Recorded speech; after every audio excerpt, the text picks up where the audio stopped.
Warahmatullahi wabarakatuh. Alhamdulillahirabbil alamin, wassalatu wassalamu ala sayyidina Muhammadin wa alihi washabihi ajmain. Kita lanjutkan materi kajian pasaran MTS Simbang Kulon 1. Sebelumnya kita buka dulu dengan bacaan umul kitab.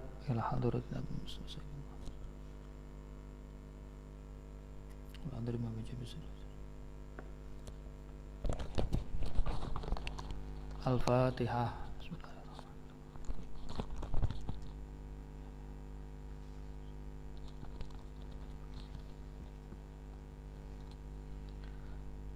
Alhamdulillahirabbil alamin, wassalatu wassalamu ala sayyidina Muhammadin wa alihi washabihi ajmain. Allahumma aftah alaina futuhal arifina bihikmatika wa anshur alaina rahmataka wa dhakkirna manasina ya dzal jalali wal ikram. Bismillahirrahmanirrahim. Faslun wa kullu ma'iin. Faslun utawi ki kuwana fasal suwiji. Wa kullu ma'iin utawi saben-saben perkara kang cuwer, utawi saben-saben perkara kang cuwer kharaja kang metu apa ma'i minas sabilaini saking salah sijine dalan loro, iku najisun najis illal maniya angin mani. Lanjutan dari kemarin, yaitu kita teruskan pada fasal yang menerangkan tentang najis dan cara menghilangkannya atau cara membersihkannya. Wa kullu ma'iin kharaja minas sabilaini najisun illal maniya. Segala sesuatu yang cair atau cairan yang keluar dari salah satu ubul maupun dubur, jalan depan maupun jalan belakang, ini hukumnya adalah najis. Lah, yang dimaksud di sini segala hal itu apa saja yang cair itu? Maksudnya adalah sesuatu yang biasa kita keluarkan, ya, yang biasa seperti air kencing maupun air besar, atau sesuatu yang jarang atau kasus yang langka seperti darah ataupun nanah. Kadang entah karena sakit atau bagaimana kita ketika kencing malah keluarnya darah, atau ketika BAB keluarnya darah. Lah itu statusnya sama, hukumnya najis, kecuali mani. Kalau mani berarti suci. Lah, mani yang bagaimana atau yang dari apa ya? Mani di sini yang dimaksud adalah mani dari manusia ataupun hewan selain anjing maupun babi atau celeng, ya, selain dari anjing atau babi, mani apa saja hukumnya najis, suci. Misalkan maninya kambing, unta, kerbau, sapi, suci hukumnya maninya, ya. Tapi kalau anjing ataupun celeng hukumnya najis, bahkan najisnya adalah najis mughaladah. Dari redaksi yang disampaikan oleh Mbah Musannif atau pengarang kitab ini menjelaskan hal-hal yang cair. Lah bagaimana kalau misalkan kasusnya adalah sesuatu yang padat, ya, sesuatu yang padat. Kita ambil contoh seperti batu. Misalkan kita BAB ternyata keluarnya batu, atau cacing misalkan, ya, misalkan saja. Lah, kalau benda-benda yang seperti itu dia bukan najis, tapi istilahnya adalah mutanajis. Jadi dalam pembahasan di sini nanti ada istilah najis, ada istilah mutanajis. Lah, kalau najis itu bagaimana? Mutanajis itu seperti apa? Kalau najis itu adalah ditinjau dari bendanya sendiri sudah mengandung najis. Kalau mutanajis bendanya itu sebetulnya suci, tapi terkena najis, ya istilahnya seperti itu kalau dalam bahasa Arab. Jadi kalau najis itu memang sifat dari bendanya itu sudah najis atau kotor. Kalau mutanajis, bendanya sebetulnya tidak najis, tapi gara-gara terkena najis akhirnya menjadi najis. Jadi kalau misalkan seperti kopi, kita makan kopi, itu kan tidak bisa dicerna oleh perut, di dalam usus tidak bisa tercerna. Misalkan nanti keluar, wujudnya tetap kok terbungkus dengan kotoran, ya, dengan air, kemudian kopinya, bijinya itu atau batu misalkan, ya, kita basuh, itu sudah suci kembali karena sifatnya adalah mutanajis, bukan najis. Jadi kalau BAB-nya itu najis, ya, air besarnya itu najis, tapi kalau kopinya bukan najis tapi istilahnya mutanajis, itu yang cair bukan yang padat. Kita lanjutkan, wa waslu jami'il abwali, utawi mbasuh sekabehe pira-pira uyuh, utawi mbasuh sekabehane pira-pira barang kang kena uyuh, wal arwasi lan barang kang kena pira-pira najis tai, iku wajibun wajib, illa baulas sobiyi, angin uyuhe bocah lanang cilik, Allah dilam yakul kang durung mangan sapa sobi, atau ama ing panganan, atau ama ing panganan. Fa innahu mongko sak temen yadhuru bisa suci apa baulas sobi, carane nyucikake birosil mai kelawan nyiratake banyu alaihi ing atase baulas sobi. Kemudian hukum membasuh segala hal yang terkena air kencing ataupun air besar. Kita mau melaksanakan ibadah yang dituntut keadaan suci, ya, entah itu suci badan, suci pakaian ataupun tempat, maka seandainya tempat yang akan kita gunakan atau pakaian yang akan kita gunakan ataupun tubuh kita terdapat najis, entah itu dari air kencing ataupun air besar, ini harus dihilangkan terlebih dahulu. Nah, kemudian dalam rangka menghilangkan najis ini perlu kita pilah, karena bagaimana? Najis ada dua macam. Secara bendanya ini ada dua macam, ada yang istilahnya ainiyah, ada yang istilahnya hukmiyah. Kita jabarkan, ainiyah ini sebagai suatu najis yang masih ada bendanya atau bisa ditangkap dengan panca indera, ya, dalam hal ini entah itu mata ataupun yang lain. Kemudian hukmiyah ini hanya secara hukum saja, jadi secara bentuk sudah tidak ada. Lah, prakteknya nanti untuk menghilangkannya adalah kalau masih ainiyah, maka benda najisnya harus diangkat atau dihilangkan terlebih dahulu. Kita ambil contoh, misalkan saja sarung kita, ya, sarung kita belepotan dengan air besar misalkan. Lah, ini harus kita basuh. Lah, kemudian yang hukmiyah ini karena secara fisik bendanya sudah tidak ada, maka tinggal menyiramkan atau mengalirkan air ke atas atau ke sarung. Kita ambil contoh sarung tadi, ke sarungnya tadi, ya. Jadi tinggal menyiramkan saja. Jadi karena sudah tidak ada bendanya, secara kasat mata sudah tidak tampak atau tidak bisa diraba atau bisa ya, ini maka cukup dengan mengalirkan air satu kali, itu sudah hilang najisnya. Lah, kalau kita mau sempurna, kita mau yang lebih utama, ya berarti diulangi sebanyak 3 kali.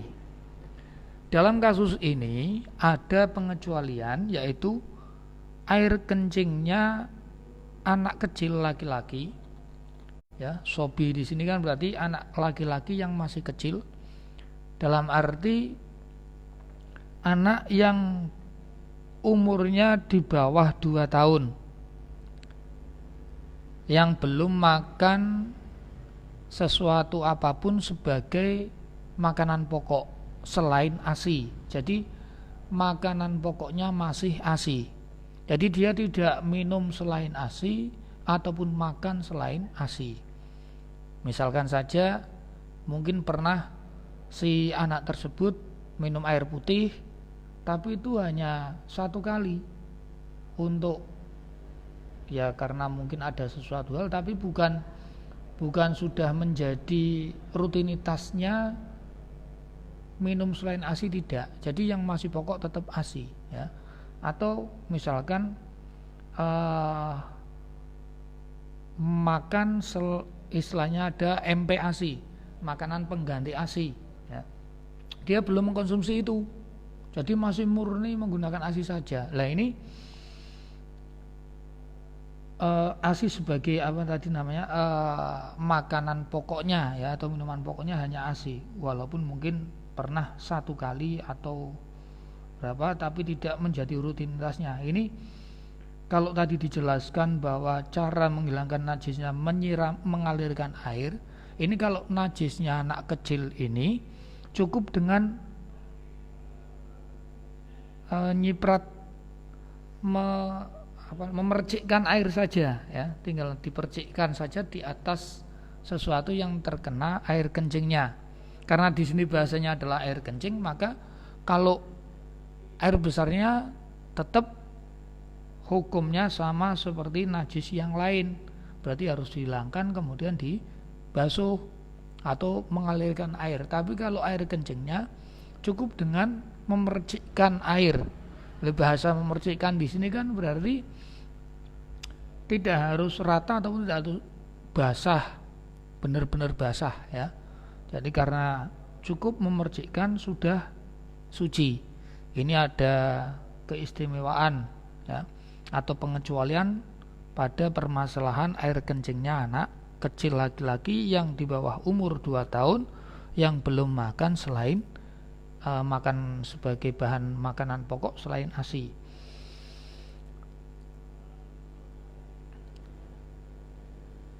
Nah, dari redaksi yang ada dalam kitab ini kan memakai bahasa sobi. Bagaimana nanti kalau anak kecil tersebut adalah anak kecil perempuan atau sobiah? Kalau sobiah, air kencingnya sama seperti najis-najis yang lain, dalam arti di situ harus dibasuh, ya, harus dialirkan air.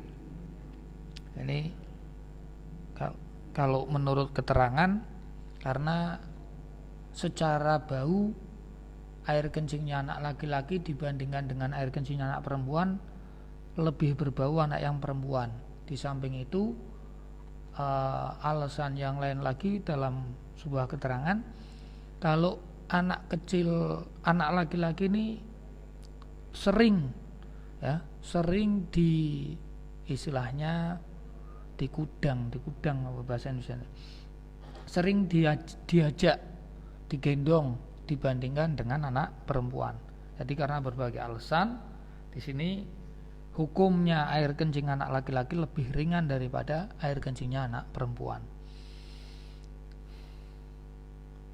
Wala yu'fa lan ora di ngapura, wala yu'fa lan ora di ngapura apa an syai'in saking kang kedhik, saking suwiji-wiji kang kedhik, minan najasati saking pira-pira ain kang najis, saking pira-pira kahanan kang najis, ilal yasiri angin kang kidik, minat dami saking getih, wal qayhi lan nanah, wal qayhi lan nanah, wama lan barang la nafsa kang ora ana getih, iku lahu kaduwe ma, iku lahu kaduwe ma sailatun kang milih apa nafsu, sailatun kang milih apa nafsu idza waqa'a nalikane tumiba apa nafsu apa ma nalikane tumiba apa ma fil inai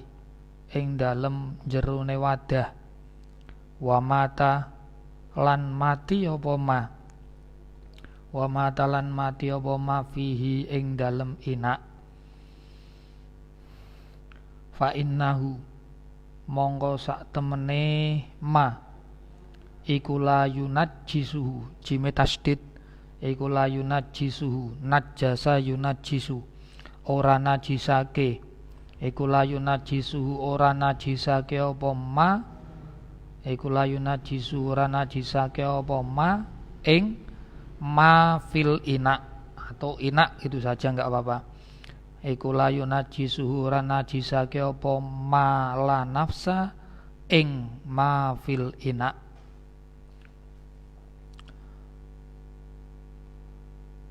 wala yu'fa an syai'in minan najasati ilal yasir minad dami wal qaih wa mala nafsa lahu sa'ilatun ila akhiri. Kemudian ada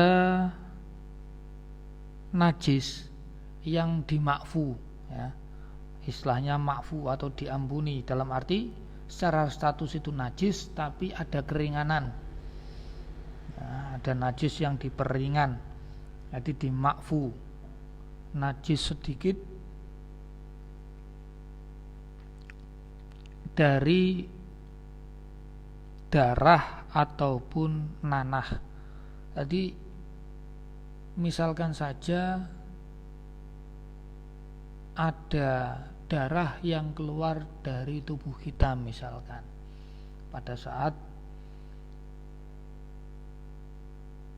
kita masih sholat atau di luar itu ya, ada mengeluarkan darah sedikit atau mengeluarkan nanah ya, tanpa usaha dari kita, artinya memang keluar dengan sendirinya tapi sedikit. Bahasa sedikit atau banyak di sini menyesuaikan dengan istilah, artinya bahasa sedikit ataupun banyak ketika objeknya berbeda maka ukurannya pun berbeda. Misalkan begini, kalau misalkan kita minum air satu gelas kecil atau cangkir kecil, itu istilahnya adalah air sedikit. Tapi kalau misalkan satu botol yang ukurannya 1,5 liter misalkan, air itu namanya air yang banyak. Istilah atau penggunaan di kampung kita, di masyarakat kita kan seperti itu. Berbeda halnya kalau objeknya kita ganti dengan darah misalkan. Darah 1 cangkir itu istilahnya sudah banyak ya. Darah 1 cangkir itu banyak. Nah, bagaimana darah yang sedikit? Ya, darah yang sedikit itu kira-kira keluarnya itu tidak sampai menetes ya, itu maksud darah sedikit. Jadi kalau misalkan sudah netes 2 tetes 3 tetes itu sudah dihitung sebagai darah yang banyak, berarti tidak makfu. Nah kalau cuma keluar menggumpal ya, tidak sampai netes, ini darah itu tetap najis, cuma makfu. Jadi secara status najis tapi makfu. Jadi sedikit ataupun banyak menurut ukuran istilah atau adat kebiasaan itu berarti kan tergantung sama objeknya ya. Seperti tadi saya contohkan, kalau air 1 cangkir itu ibaratnya adalah sesuatu yang sedikit, tapi kalau objeknya kita ganti dengan darah maka berarti banyak ya. Jadi darah yang sedikit ini najis tapi makfu atau nanah ya. Kemudian ada lagi yaitu hewan yang tidak punya darah yang mengalir. Artinya dia mungkin punya darah ya, tapi tidak sampai mengalir. Jadi modelnya darah beku, nah, tidak sampai mengalir. Seperti contoh di sini lalat atau semut. atau mungkin contoh yang lain adalah cicak ya. Misalkan saja kita membuat minuman yang manis, entah itu teh, kopi, susu ataupun yang lain, kan biasanya sering kali dihinggapi atau dimasuki semut atau lalat ya, mampir ke situ, kecemplung, mati.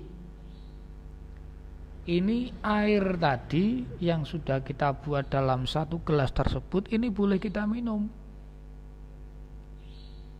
walaupun di situ ada bangkai berupa bangkai semut atau bangkai lalat, karena itu hukumnya adalah makfu najisnya. Tinggal kita hilangkan saja, jangan kita minum lalatnya atau semutnya. Jadi kita hilangkan, kita angkat, kita buang, airnya kita minum, tidak masalah. Atau misalkan saja kita di pakaian kita misalkan kedapatan ada semut yang mati di situ misalkan, tidak apa-apa, kita gunakan untuk sholat, tidak masalah, karena hukumnya najis yang makfu. Tapi di sini contohkan adalah di suatu tempat ya, yang dicontohkan pada hewan yang tidak punya darah di sini, ketika nyemplung, ketika masuk ke dalam suatu wadah atau katakanlah gelas yang di situ terdapat air, misalkan air teh, air kopi ataupun yang lain, kemudian mati di situ. Nah, ini tidak sampai mempengaruhi air itu menjadi najis. Jadi airnya statusnya tetap suci. Dalam arti di sini berarti karena itu masih suci, boleh kita minum. Jadi tidak harus kita buang semuanya ya, karena najisnya adalah najis yang makfu. Kemudian di sini diterangkan bahasanya adalah idza waqa'a fil ina, ketika dia masuk ke dalam suatu wadah atau ke gelas lah, katakanlah seperti itu. Ketika semut, kalau kita contohkan semut ataupun lalat masuk dengan sendirinya ya, ini hukumnya tadi air yang ada di situ tetap suci ya, bahasanya kan dengan waqa'a, ketika masuk dengan sendirinya. Lah sekarang timbul suatu permasalahan ketika lalat itu atau semut itu kita masukkan, bukan masuk sendiri, tapi kita masukkan ya. Anau lauturiha ma la nafsalahu sa'ilatun fil ma'i dara wa huwa majazama bi rafi'i fi syarhi shaghir.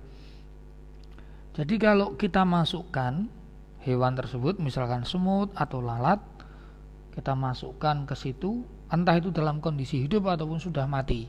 Jadi misalkan kita menangkap lalat, cemplungkan saja ke air teh itu, kemudian mati. Atau kita nemu lalat yang mati, kita masukkan ke situ. Nah, kalau kasusnya seperti itu, maka ini berbahaya. Dalam arti apa? Bisa menjadikan najis. Jadi kalau tadi yang hukumnya makfu itu kalau masuk dengan sendirinya. Lah kalau masuknya adalah dimasukkan, maka hukumnya najis. Ya, seperti yang diterangkan oleh Imam Rafi'i seperti itu. Wal hayawanu kulluhu tahirun ila akhiri, wallahu ta'ala alam bisawab. Al-Fatihah.